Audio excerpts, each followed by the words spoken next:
আকাশ নয়, বাংলাদেশ এখন সাগরের গভীরেও নতুন খেলা শুরু করেছে। যেখানে রাডার কাজ করে না, আলো পৌঁছায় না, সেই অন্ধকার জগতে লুকিয়ে আছে দক্ষিণ কোরিয়ার প্রযুক্তিতে তৈরি নতুন মরণাস্ত্র KSS-1 সাবমেরিন। এই সাবমেরিনগুলো দেখতে ছোট কিন্তু ভয়ঙ্কর। জার্মানির টাইপ 209 ডিজাইনের উপর ভিত্তি করে তৈরি এই ডুবোজাহাজের নিরাপত্তা এত নিখুঁত যে শত্রুর সোনারও তা ধরতে পারে না। তারা পানির নিচে একটানা সপ্তাহের পর সপ্তাহ লুকিয়ে থাকতে পারে, যেন সমুদ্রের গহীনে ওত পেতে থাকা এক অদৃশ্য বাঘ।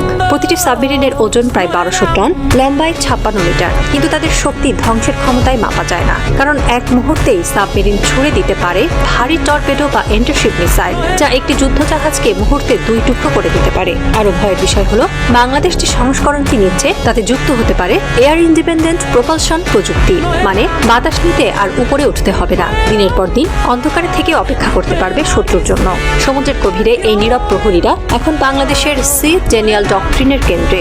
সেখানে লক্ষ্য একটাই, শত্রু যেন কখনো নির্ভয়ে আমাদের সমুদ্র ব্যবহার করতে না পারে।